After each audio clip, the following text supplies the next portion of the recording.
Hello and welcome to One to Grow On, a show where we dig into questions about agriculture and try to understand how food production impacts us and our world. My name is Hallie Casey, and I studied and currently work in agriculture. And I'm Chris Casey, Hallie's dad. I do not. Each episode we pick an area of agriculture or food production that confuses a lot of people and try to get Hallie to explain it. This week, we're focusing on superfoods for the third time! Numero tres.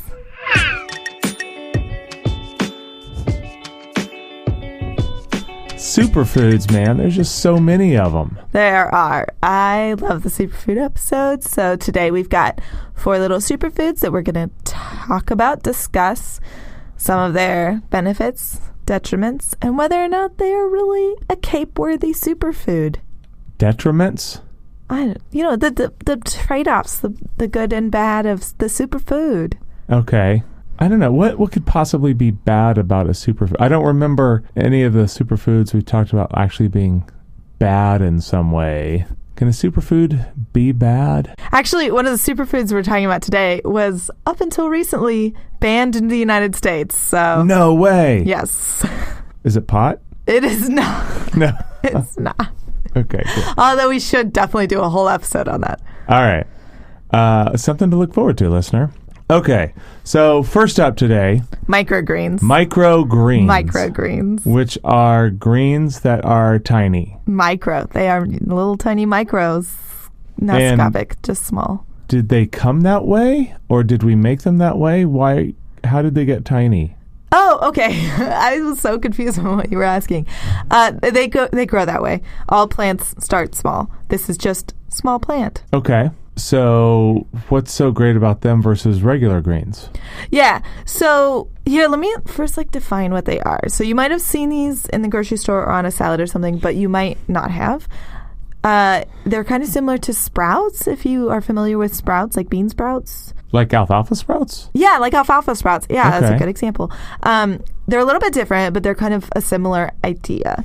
So when you have a seed, it starts to germinate, and the first thing that it germinates is called a radicle, and then you get a little cotyledon that pushes up through the soil. The first 2 green things you see on a plant are not actually leaves. They are cotyledons that are inside of the seed and kind of fold up and open above the soil. Hold the phone. Yeah. I thought when people said microgreens, they were talking about baby spinach. So it kind of is baby spinach, but it's like the babiest of the spinach. It doesn't look like spinach, right? It's white and skinny, and it has these 2 opposite little round leaf-looking things that aren't technically leaves. They're called cotyledons. And so it's just the part of the plant that was inside of the seed. It's the first embryo that pushes out and starts to grow. It's before it really becomes a plant. It's probably 10-ish days old. Sometimes it's less, sometimes it's more, depending on the plant. So it's not just small leaves. It's not really just small leaves, but okay. It is small plant. All right. That sounds like something you would need a whole lot of. Yeah. To get some nutrition. Yes, we will talk about that.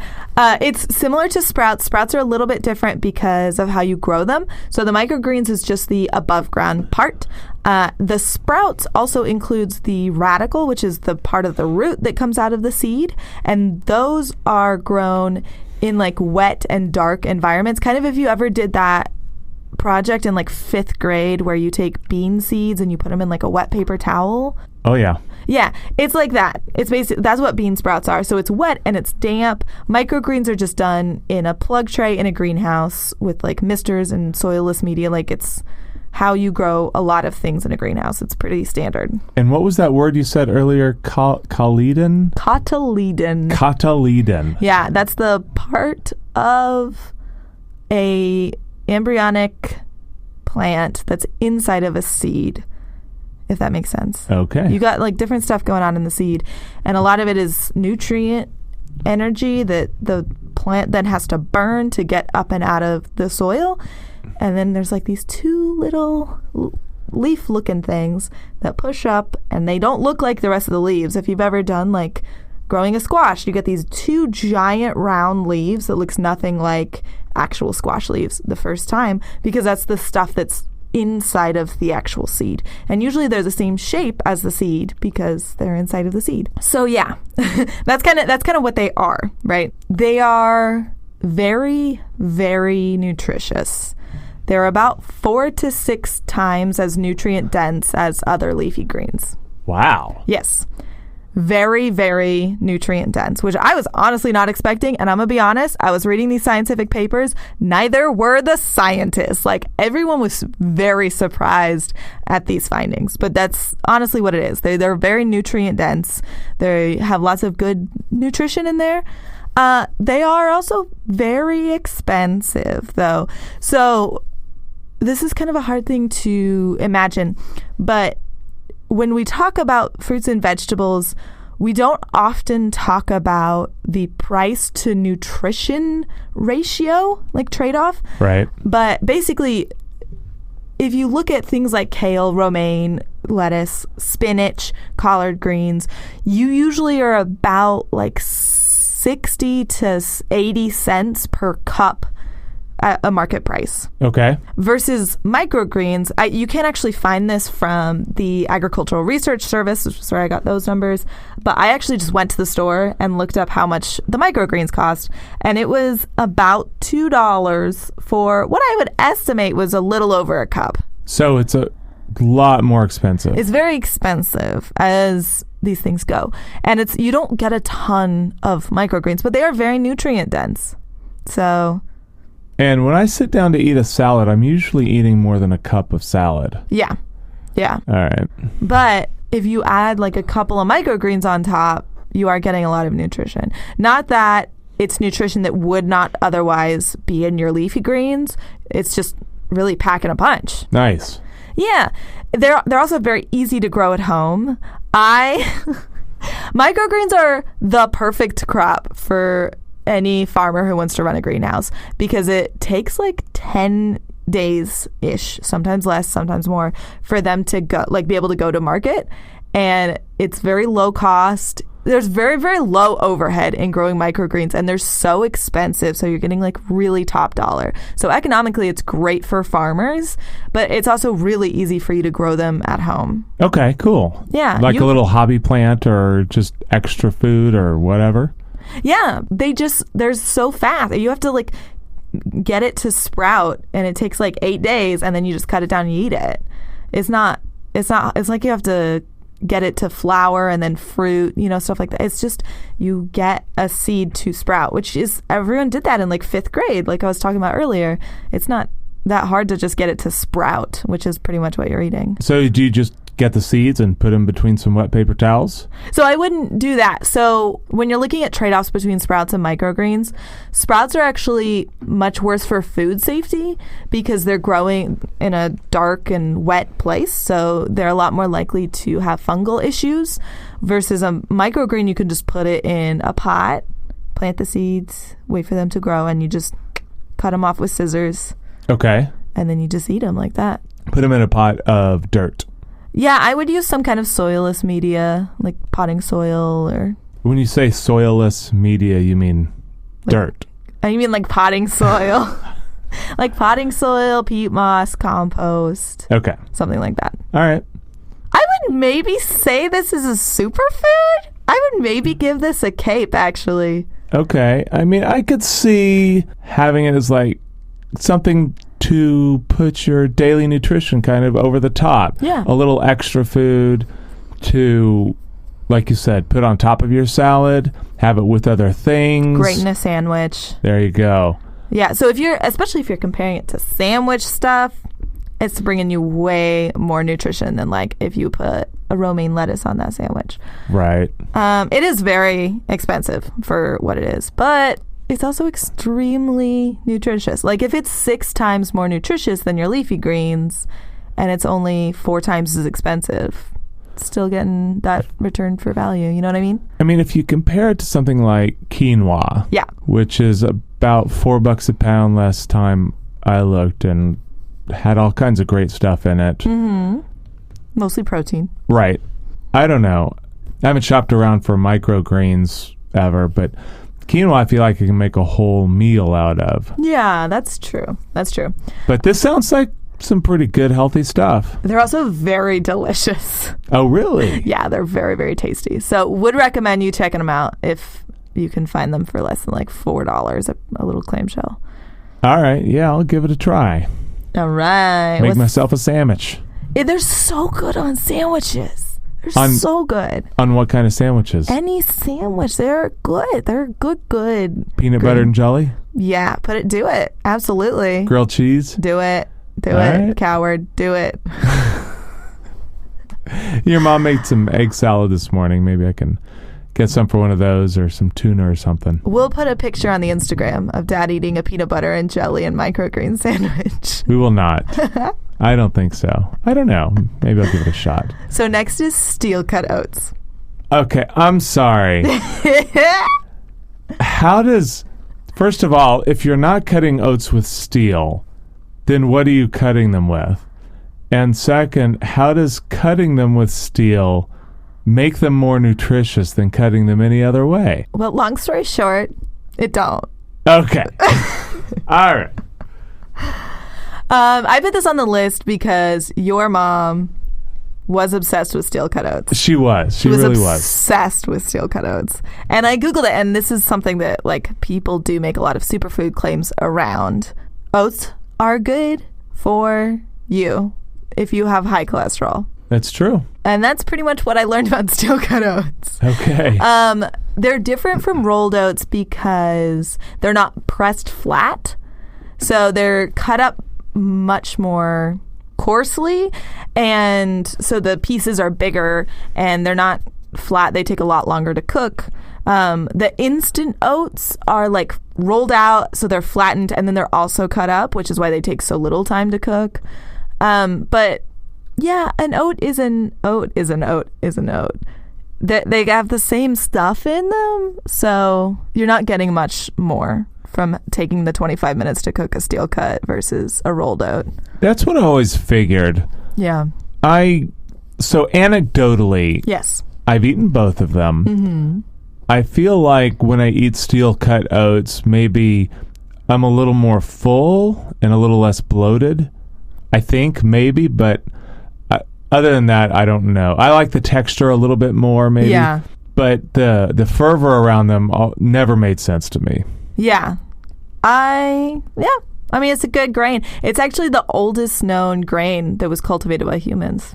Oats. That's cool. Yeah. But like 95% of oats that we grow are not for human consumption. They're for animals. Yeah. Yeah. Like mares eat oats and does eat oats. What? Mares eat oats and does eat oats. But little lambs eat ivy. What is this that you're saying? It's a song. It's not It's like it's an old Burl Ives song. I don't know this song. Mares eat oats and does eat oats and little lambs eat ivy.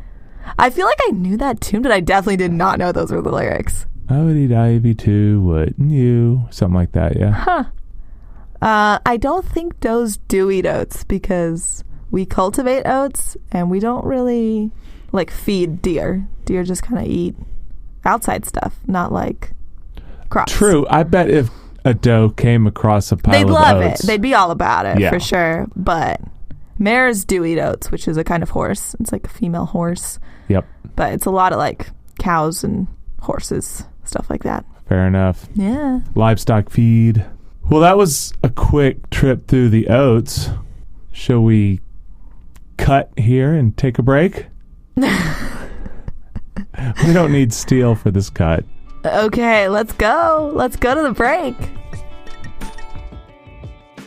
Oh, man, I'm hungry now. For oats? For some good superfoods. I had a slice of pizza for lunch, and it was good and quick and has most of my calories for the day, but, you know, maybe I could have made some better life choices. Gotta get those fruit and veggies. It's true. You know who gets fruit and veggies?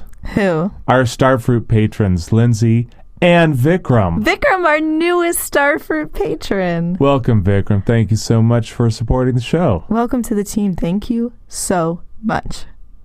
If you would like to, listener, join our Patreon community, if you'd like to support the show, you can join us on Patreon. And great news, if you join at the $2 level or up before October 5th, you will get a limited edition Patreon exclusive sticker. I am getting one of these stickers for my computer. They look so great. They say... Yeah, only real superfoods are Cape-worthy. Yep. And Hallie designed it, and it looks great. I made some art for it. It's very adorable. If you would like this amazing sticker and like to join us and get exclusive bonus material like outtakes, our extra research from episodes, lots more, you can join us over at patreon.com/onetogrowonpod. Back to the episode. Back to the episode.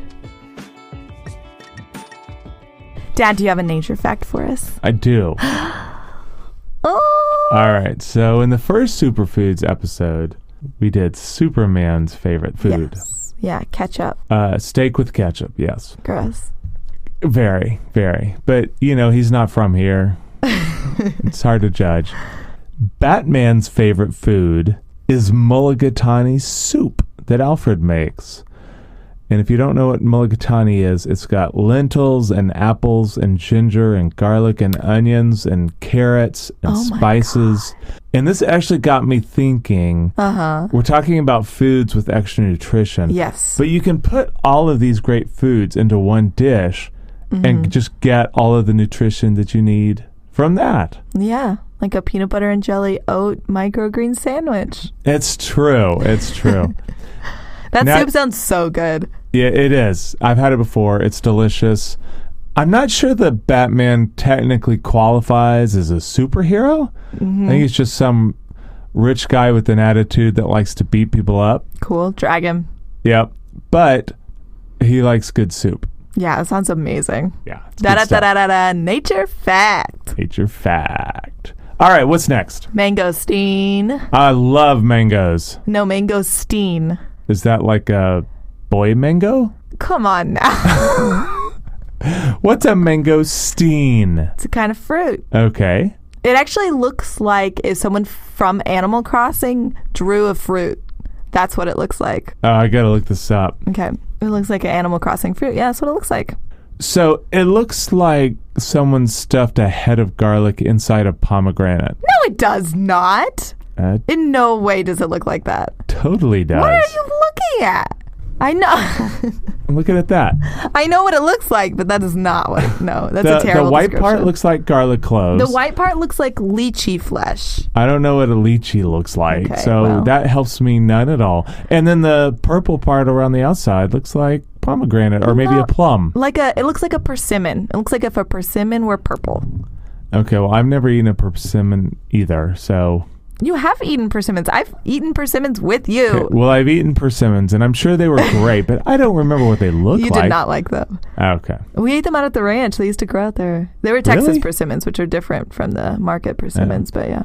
All right, so this thing that looks like two different foods assembled together is what? It's a fruit. It is. Yeah, it's native to Southeast Asia. All right. So it's actually called the Queen of Fruits because, according to stories, Queen Victoria would offer knighthood to anyone who was able to bring her back some of this fruit because it's really, really hard to transport. So she liked it a lot, and if someone could bring her some from their voyages, then she would offer them knighthood. Knighthood for fruit. Knighthood for fruit. That's a valuable piece of fruit right there. Yeah. Most people in the U.S. have not heard of it, similar to you, because it is really hard to transport. It still is today.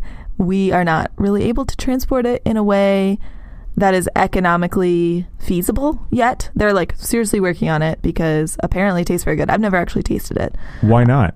Well, so you have to pick it off of the tree when it's ripe.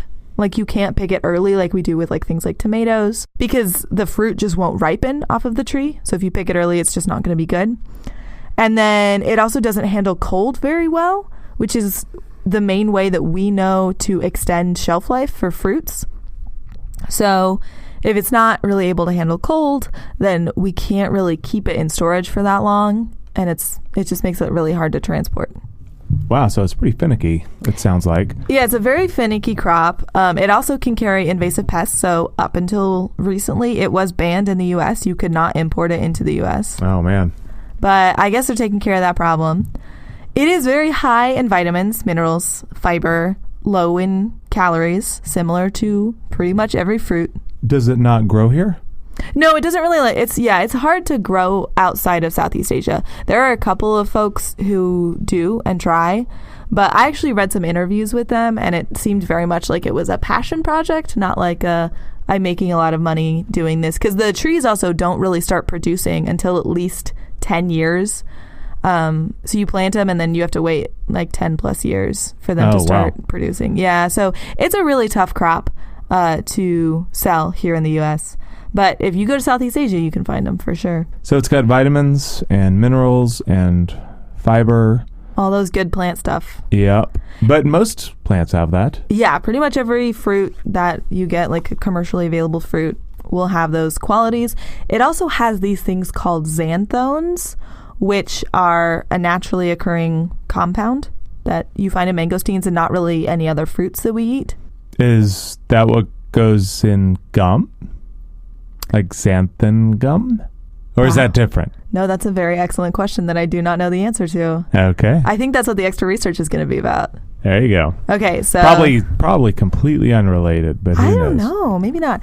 Hop on the Patreon. Once this episode drops, there will be answers to that excellent question. Yeah, so these xanthones, they're naturally occurring. They do occur in other plants, but none of them are really commercially viable. None of them are definitely not as commercially viable as the mangosteen currently. So there have been a lot of studies on using mangosteen extract to see how these xanthones impact different things. There's actually some really strong science that there are a lot of benefits.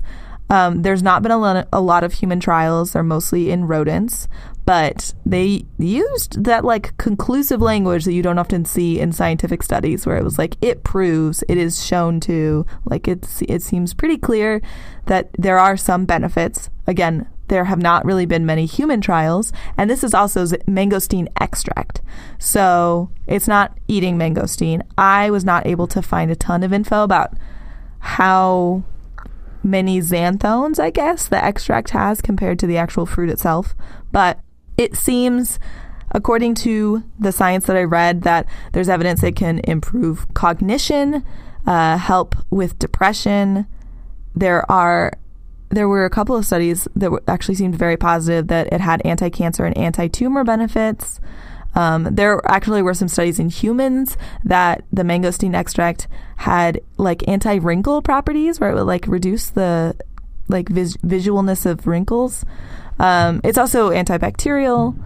There's a couple of different things that they're looking into, but again, this is a mangosteen extract, so this is really looking at those xanthones that are in the fruit and not just eating the fruit, which probably is not providing you as many xanthones as a distilled extract would. I was going to say, it sounds like it does everything. Well, there's still a lot of science out there. Those are kind of the things that are being studied and seem quite promising, but definitely not enough science yet. As we often say, more research needed. More research is needed. But how does it taste? Did you get any reports on that?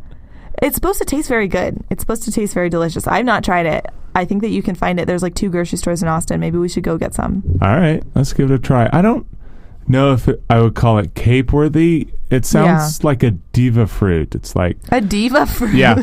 I got this one climate. You got to pick me at just the right time. Give me my cape. Give me my cape. I like that. Yeah. No, I would not give this a cape. All right. Ginko. That's been around forever. Ginko? Yes. It is what we call a living fossil. Oh, wow. It's been around that long. Yeah. About 270 million years. Okay. Long time. It is one of the oldest lived species on the planet, up with like the redwoods. There is evidence that there are specimens that are more than 1,000 years old. Pretty cool. That's old. Sorry, when you said living fossils, I started thinking about the Rolling Stones. Why? Like Mick Jagger and... Are you implying that Mick Jagger is a living fossil? Yeah. Okay, cool. And Keith Richards, yeah. Okay, do you want to explore that a little bit, or should we get back to ginkgo? Or That's all I got. okay, cool. So ginkgo. All right. It's one of the oldest lived species on the planet. There Okay. are trees that are 1,000 years old. So I usually only see this in like tea form. Ginkgo? Yeah. So oftentimes that's how we see it, as like a tea. Sometimes you can find it in different herbal medicines and stuff like that. It has, for thousands and thousands of years, been used medicinally. It's native to Far East Asia. One of the interesting things, though, when we look at how it's been used for the past several thousand years as a medicine versus how in the West folks are marketing it and using it and honestly are researching it, is here in the West, we look at the ginkgo leaf, like you were mentioning, like as a tea or something like that. Even like if you buy ginkgo pills, they're usually made from the leaf. There's been a lot of science around ginkgo leaves. There is nothing conclusive. There's also nothing really disproving anything or proving that it's harmful. But there's been very little science around the nut of the ginkgo tree, which is actually how it's been used in traditional medicine of the Far East for the past several thousand years. So there's not a lot of science on that use of the ginkgo tree.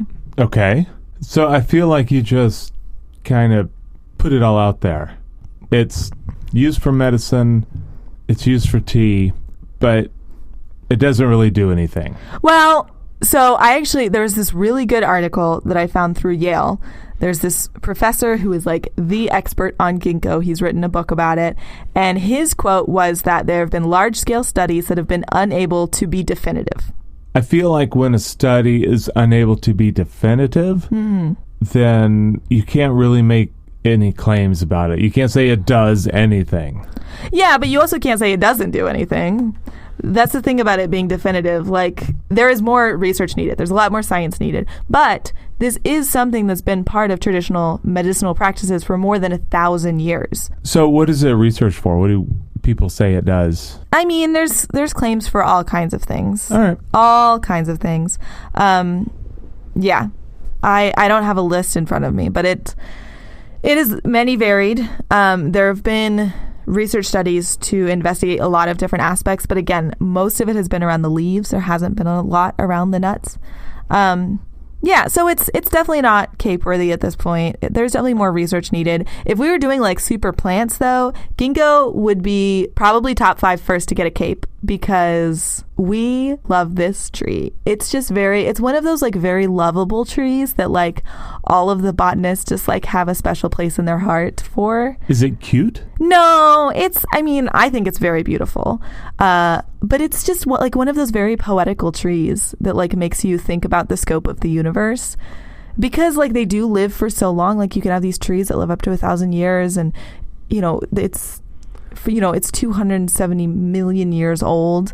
There were actually 6 ginkgo trees that survived the Hiroshima blast. Like, these are very resilient trees. That is pretty remarkable. They're the only trees in their family because they are like this living fossil. So every other tree that was related to them died out. They're just, they're a very poetical tree. All right. So to review. Yes. Microgreens. Cape? I think you could argue cape worthy. You can argue on both sides of it, but you could definitely argue for a cape. Get some microgreens, make yourself a sandwich. Yeah, all absolutely. Right. Steel cut oats. Not cape worthy. They're just definitively. Oats. They are oats. They make a fine breakfast. Make yourself a breakfast out of them. Heart healthy, absolutely. Cape worthy, not so much. Mangosteen. More research needed. More research needed. More research needed. And listener, look up a picture. Tell me if you don't think it looks like a garlic and pomegranate stuffed together. Ridiculous. All right. And finally, ginkgo. Really cool, remarkable plant. Yes. Nutritionally, we can't really say it's cape worthy yet. Correct.